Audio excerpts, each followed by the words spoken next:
नमस्कार बच्चों, स्वागत है आपका अपने YouTube चैनल हिंदी शिक्षा संसार में। बच्चों, आज हम आपकी आरोह पाठ्य पुस्तक का अध्याय 17 शिरीष के फूल का सारांश समझेंगे।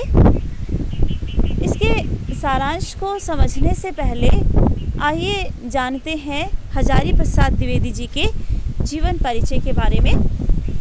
हजारी प्रसाद द्विवेदी का जन्म उत्तर प्रदेश के बलिया जिले के एक गांव आरते दुबे का छपरा में सन 1907 में हुआ था। इन्होंने काशी के संस्कृत महाविद्यालय से शास्त्री परीक्षा उत्तीर्ण करके सन 1930 में काशी हिंदू विश्वविद्यालय से ज्योतिषाचार्य की उपाधि प्राप्त की। इसके बाद ये शांति निकेतन चले गए। वहाँ 1950 तक ये हिंदी भवन के निदेशक रहे। तदंतर ये काशी हिंदू विश्वविद्यालय में हिंदी विभाग के अध्यक्ष बने। फिर सन 1960 में पंजाब विश्वविद्यालय चंडीगढ़ में इन्होंने हिंदी विभागाध्यक्ष का पद ग्रहण किया। इनकी आलोक पर्व पुस्तक पर साहित्य अकादमी द्वारा इन्हें पुरस्कृत किया गया। लखनऊ विश्वविद्यालय ने इन्हें डी.लिट की मानद उपाधि प्रदान की और भारत सरकार ने इन्हें पद्म भूषण से अलंकृत किया। द्विवेदी जी संस्कृत, प्राकृत, बांग्ला आदि भाषाओं के ज्ञाता थे। दर्शन, संस्कृति, धर्म आदि विषयों में इनकी विशेष रुचि थी। इनकी रचनाओं में भारतीय संस्कृति की गहरी पैठ और विषय वैविध्य के दर्शन होते हैं। ये परंपरा के साथ आधुनिक प्रगतिशील मूल्यों के समन्वय में विश्वास करते थे। इनकी मृत्यु सन 1979 में हुई। हजारी प्रसाद द्विवेदी जी की रचनाएं। इनकी रचनाएं निम्नलिखित हैं। निबंध संग्रह है अशोक के फूल, कल्पलता, विचार और वितर्क, कुटज, विचार प्रवाह, आलोक पर्व, प्राचीन भारत के कलात्मक विनोद। उपन्यास है बाण भट्ट की आत्मकथा, चारुचंद्र लेख, पुनर्नवा, अनाम दास का पोथा। आलोचना है साहित्य इतिहास, सूर साहित्य, कबीर, मध्यकालीन बौद्ध का स्वरूप, नाथ संप्रदाय, कालिदास की लालित्य योजना, हिंदी साहित्य का आदिकाल, हिंदी साहित्य की भूमिका, हिंदी साहित्य उद्भव और विकास। ग्रंथ संपादन है संदेश रासक, पृथ्वीराज रासो, नाथ सिद्धों की बानियाँ। संपादन विश्व भारती पत्रिका, शांति निकेतन।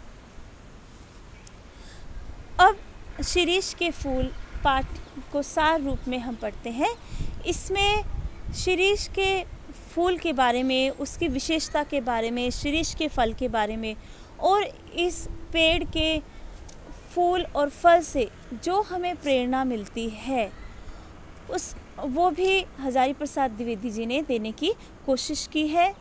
और शिरीष के फूल भारतीय संस्कृति का भी प्रतीक है और इसीलिए हजारी प्रसाद द्विवेदी ने अधिकतर जैसे अशोक के फूल पर भी लिखा है, कुटज पर भी लिखा है और शिरीष के फूल पर भी लिखा है। तो चलिए पढ़ते हैं सारांश। लेखक शिरीष के पेड़ों के समूह के बीच बैठकर लेख लिख रहा है। जेठ की गर्मी से धरती जल रही है। ऐसे समय में शिरीष ऊपर से नीचे तक फूलों से लदा है। कम ही फूल गर्मी में खिलते हैं। अमलदास की केवल 15-20 दिन के लिए फूलता है। कबीरदास को इस तरह 10 दिन फूल खिलना पसंद नहीं है। शिरीष में फूल लंबे समय तक रहते हैं। वे वसंत में खिलते हैं तथा भादो माह तक फूलते रहते हैं। भीषण गर्मी और लू में यही शिरीष अवधूत की तरह जीवन की अजेयता का मंत्र पढ़ाता रहता है। अवधूत बच्चों कहते हैं सन्यासी को। जैसे एक सन्यासी जब अपनी साधना में लीन होता है तो उस पर ना तो बाहरी विषम परिस्थितियों का कोई प्रभाव होता है और वो अंदर से भी अनासक्त होता है, सुख दुख से भी परे होता है। तो उसके साथ शिरीष के फूल की तुलना लेखक ने यहाँ पर की है, क्योंकि इससे पहले क्या बताया कि शिरीष का फूल एक ऐसा फूल है जो बहुत लंबे समय तक खिलता है और भीषण गर्मी और लू में भी यह फूल खिला रहता है। इतनी भीषण गर्मी और इतनी लू में जब दूसरे फूल महकने की, खिलने की आशा भी नहीं कर सकते, कोशिश भी नहीं कर सकते, ऐसे में शिरीष का फूल खिला रहता है। तो इसलिए लेखक कहता है ऐसा लगता है ये जीवन की अजेयता का मंत्र पढ़ाता रहता हो सबको, एक अवधूत की तरह। शिरीष के वृक्ष बड़े व छायादार होते हैं। पुराने रईस मंगलजनक वृक्षों में शिरीष को भी लगाया करते थे। वात्स्यायन कहते हैं कि बगीचे के घने छायादार वृक्षों में ही झूला लगाना चाहिए। पुराने कवि बकुल के पेड़ में झूला डालने के लिए कहते हैं, परंतु लेखक शिरीष को भी उपयुक्त मानता है। शिरीष की डालें कुछ कमज़ोर होती हैं, परंतु उस पर झूलने वालियों का वजन भी कम ही होता है। शिरीष के फूल को संस्कृत साहित्य में कोमल माना जाता है। कालिदास ने लिखा है कि शिरीष के फूल केवल भौरों के पैरों का दबाव सहन कर सकते हैं, पक्षियों के पैरों का नहीं। इसके आधार पर भी इसके फूलों को कोमल माना जाने लगा, पर इसके फलों की मजबूती नहीं देखते। वे तभी स्थान छोड़ते हैं जब उन्हें धकिया दिया जाता है। तो फलों की बात करने से पहले लेखक ने फूलों की बात की और तर्क सहित यहाँ बात की है, उदाहरण भी दिया है कि कालिदास ने भी अपने जो महाकाव्य लिखे हैं, जो रचनाएं की हैं, उसमें शिरीष के फूलों का जिक्र उन्होंने किया है और उसमें बताया है कि इतना कोमल ये फूल होता है कि भौरों के पैरों का दबाव ही सहन कर सकता है, पक्षी के पैरों का नहीं। तो ये पाठ शुरू करने से पहले जो हमारी सबसे पहले स्लाइड थी उसमें शिरीष के फूलों का चित्र भी दिया है, ताकि आप समझ जाओ कि शिरीष के फूल कौन से होते हैं। तो हमने देखा कितने कोमल कोमल तंतु इसके होते हैं, बहुत कोमल फूल होता है और लेकिन फिर भी भीषण गर्मी और लू में भी खिला खिला रहता है। तो अवधूत की तरह लगता है, ऐसा लगता है जीवन की अजेयता के मंत्र का प्रचार प्रसार कर रहा हो, इतना कोमल होता है। और फिर बात की है कि कई कवियों ने, संस्कृत के जो कवि हैं, उन्होंने अपने महाकाव्यों में या प्रबंध काव्यों में या दूसरी रचनाओं में जब वो जिक्र करते हैं नायिकाओं के झूला झूलने की, तो उसमें भी बहुत से पेड़ों का वर्णन उन्होंने किया है, लेकिन शिरीष के फूल का वहाँ पे नहीं किया, क्योंकि शिरीष के पेड़ की जो डाली होती है बहुत कमज़ोर होती हैं। अब लेखक ने बात की शिरीष के फलों की, कि शिरीष का फल जो है वो बहुत मजबूत होता है। वे तभी स्थान छोड़ते हैं जब उन्हें धकिया जाता है, मतलब जब तक नए फल फूल आकर धक्का मार के उन फलों को वहाँ से हटा नहीं देते, तब तक वो अपना स्थान नहीं छोड़ते। तो लेखक उनकी तुलना करता है किसके साथ? देखिए आगे लाइन में लिखा है, लेखक को उन नेताओं की याद आती है जो समय को नहीं पहचानते तथा धक्का देने पर ही पद को छोड़ते हैं। लेखक सोचता है कि पुराने की यह अधिकार लिप्सा क्यों नहीं समय रहते सावधान हो जाती है।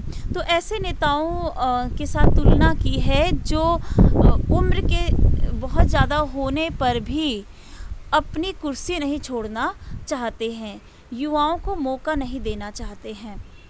तो लेखक सोचता है कि क्यों पुराने में ये अधिकार लिप्सा रहती है कि मेरा अधिकार बना रहे, उन्हें समय के साथ साथ परिवर्तित होना चाहिए। वृद्धावस्था व मृत्यु ये जगत के सत्य हैं। शिरीष के फूलों को भी समझना चाहिए कि झड़ना निश्चित है, परंतु सुनता कोई नहीं। मृत्यु का देवता निरंतर कोड़े चला रहा है, उसमें कमज़ोर समाप्त हो जाते हैं। प्राण धारा व काल के बीच संघर्ष चल रहा है। हिलने डुलने वाले कुछ समय के लिए बच सकते हैं, झड़ते ही मृत्यु निश्चित है। हिलना डुलना का मतलब यहाँ पर हो गया कि जो समय के अनुसार अपने आप को थोड़ा सा बदलता है, परिवर्तन लाता है, वो दीर्घजीवी हो सकता है। लेखक को शिरीष अवधूत की तरह लगता है। यह हर स्थिति में ठीक रहता है। भयंकर गर्मी में भी यह अपने लिए जीवन रस ढूंढ लेता है। एक वनस्पति शास्त्री ने बताया कि यह वायुमंडल से अपना रस खींचता है, तभी तो भयंकर लू में ऐसे सुकुमार केसर उगा सका। अवधूतों के मुंह से ही संसार की सबसे सरस रचनाएं निकली हैं। कबीर व कालिदास उसी श्रेणी के हैं। जो कवि अनासक्त नहीं रह सका, जो फक्कड़ नहीं बन सका, जिससे लेखा जोखा मिलता है, वह कवि नहीं है। तो यहाँ लेखक कहना चाहता है कि अगर संसार को कल्याणकारी रचना देनी है तो उसके लिए कवि या लेखक जो भी रचनाकार है उसको अनासक्त होना पड़ेगा। अगर कोई कवि या लेखक अपने हिसाब किताब में जुट गया, लाभ और हानि का लेखा जोखा लगाने लगा कि लिखने से उसको कितना लाभ होगा, कितनी हानि होगी, तो ऐसा रचनाकार कभी भी साहित्य को कल्याणकारी रचना नहीं दे सकता, तो वह कवि नहीं है। कर्नाट राज्य की प्रिया विज्जिका देवी ने ब्रह्मा, वाल्मीकि व व्यास को ही कवि माना। लेखक का मानना है कि जिसे कवि बनना है उसका फक्कड़ होना बहुत जरूरी है। कालिदास अनासक्त योगी की तरह स्थिर प्रज्ञ विदग्ध प्रेमी थे। उनका एक एक श्लोक मुग्ध करने वाला है। शकुंतला का वर्णन कालिदास ने किया। राजा दुष्यंत ने भी शकुंतला का चित्र बनाया, परंतु उन्हें हर बार उसमें कमी महसूस होती थी। काफ़ी देर बाद उन्हें समझ आया कि शकुंतला के कानों में शिरीष का फूल लगाना भूल गए हैं। कालिदास सौंदर्य के बाहरी आवरण को भेद कर उसके भीतर पहुंचने में समर्थ थे। वे सुख दुख दोनों में भाव रस खींच लिया करते थे। ऐसी प्रकृति सुमित्रानंदन पंत व रविंद्रनाथ में भी थी। शिरीष पक्के अवधूत की तरह लेखक के मन में भावों की तरंगे उठा देता है। वह आग उगलती धूप में भी सरस बना रहता है। आज देश में मारकाट, आगजनी, लूटपाट आदि का बवंडर है। ऐसे में क्या स्थिर रहा जा सकता है? तो यहाँ लेखक जो है वो हमें सोचने के लिए मजबूर करता है कि आज का जो वातावरण है देश में क्या हो गया। हर तरफ देश में मारकाट है, आग लगाई जा रही है, लूटपाट हो रही है, पता नहीं कितने अपराधों का बवंडर चल चुका है। तो क्या ऐसी विषम परिस्थितियों में हम स्थिर रह सकते हैं? स्थिर रहना मतलब अपने जीवन मूल्यों पे हम अडिग रह सकते हैं, ये सोचने के लिए लेखक हमें कहता है। फिर लेखक खुद ही जवाब कहता है कि शिरीष रह सका है, गांधी जी भी रह सके थे, और ऐसा तभी संभव हुआ है जब वे वायुमंडल से रस खींचकर कोमल व कठोर बने। लेखक जब शिरीष की ओर देखता है तो हूक उठती है, हाय वह अवधूत आज कहाँ है। तो यहाँ पर वह अवधूत आज कहाँ है, ये गांधी जी के लिए लेखक ने प्रयुक्त किया है कि गांधी जी भी देश में जब विषम परिस्थितियाँ थी, मारकाट थी, अंग्रेज़ों का राज था, फूट डाली जा रही थी, ऐसी स्थिति में गांधी जी अपने जीवन मूल्यों पर अडिग रहे, सत्य और अहिंसा पर डटे रहे, और इसी कारण देश को आज़ादी मिली। तो आज भी हमें ऐसे ही लोगों की आवश्यकता है जो आत्मिक रूप से ताकतवर हो। आत्मिक रूप से ताकतवर होना मतलब हमारे अंदर जो जीवन मूल्य हैं, उन मूल्यों पर अगर हम ऐसे विषम परिस्थितियों में भी अडिग रहते हैं, फिर ये परिस्थितियाँ हमारे सामने से अपने आप चली जाएंगी। फिर ये मारकाट, लूटपाट का जो बवंडर है वो ज़्यादा देर तक नहीं टिकेगा। हम उसको हरा सकते हैं यदि हम आत्मबल पर विश्वास करें। हम आत्मबल मतलब अंदर का, आत्मा का बल, और आत्मा का बल किससे जुड़ा है? जीवन मूल्यों से। कि यदि हम अपने सिद्धांतों पे, अपने अच्छे जीवन मूल्यों पर अडिग रहते हैं, तभी हम ऐसी विषम परिस्थितियों का सामना कर सकते हैं। लेकिन साथ में लेखक ये भी सोचने पर मजबूर है कि समय ऐसा आ गया है कि लोग आत्मबल के बजाय शारीरिक बल को ज़्यादा महत्व दे रहे हैं। आज ताकत का प्रदर्शन जो है वो मुख्य हो गया है, जीवन मूल्य कहीं खो गए हैं। तो ऐसे में लेखक हमें सीख देता है कि हमें अपने जीवन मूल्यों को बचा कर रखना होगा ताकि हम विषम परिस्थितियों का सामना कर सकें।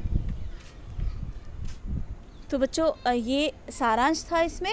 तो पूरे सारांश में क्या आ गया? सबसे पहले शिरीष का फूल, जिसमें क्या बताया गया है कि जैसे शिरीष का फूल बाहर से शिरीष का फूल बहुत कोमल होता है और भीषण गर्मी और लू में भी लंबे समय तक खिला रहता है।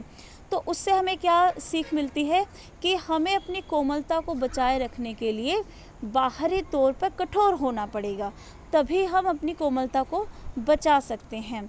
और दूसरा कि जीवन में कितनी भी विषम परिस्थितियाँ क्यों ना आए, हमें हमारे अंदर जिजीविषा बनी रहनी चाहिए, तभी हम दीर्घजीवी हो सकते हैं।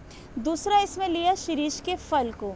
शीरीष के फल के बारे में यहाँ बताया है कि वो जब तक नए फूल पत्ते आकर धक्का मार के उन फलों को वहाँ से हटा नहीं देते, तब तक वो हटते नहीं हैं।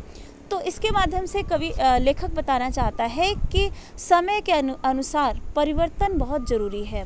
जो व्यक्ति जड़ बना रहा, जो परिवर्तन को नहीं अपनाएगा, वो दीर्घजीवी नहीं हो सकता। दीर्घजीवी मतलब लंबे समय तक नहीं जी सकता। फिर इसमें बात की है आत्मबल और देह बल की, कि हमें आत्मिक रूप से जो है बलवान होना है, अपने जीवन मूल्यों पे डटे रहना है। शारीरिक ताकत का प्रदर्शन अगर हावी हो जाता है किसी भी सभ्यता पर, तो वो सभ्यता ज़्यादा देर तक नहीं बनी रह सकती। शारीरिक बल का प्रदर्शन किसी भी सभ्यता के लिए संकट के विषय की बात है। समझो उस सभ्यता पर संकट आ चुका है, अब उसका पतन निश्चित है। इसलिए हमें अपने आप को आत्मिक रूप से बलवान बनाना होगा, अपने जीवन मूल्यों को बचाना होगा। तो यही प्रेरणा लेखक इस पाठ के माध्यम से हमें देना चाहता है। तो बच्चों, आज के लिए इतना ही। शुभ दिन। Stay safe, stay home, stay safe. धन्यवाद।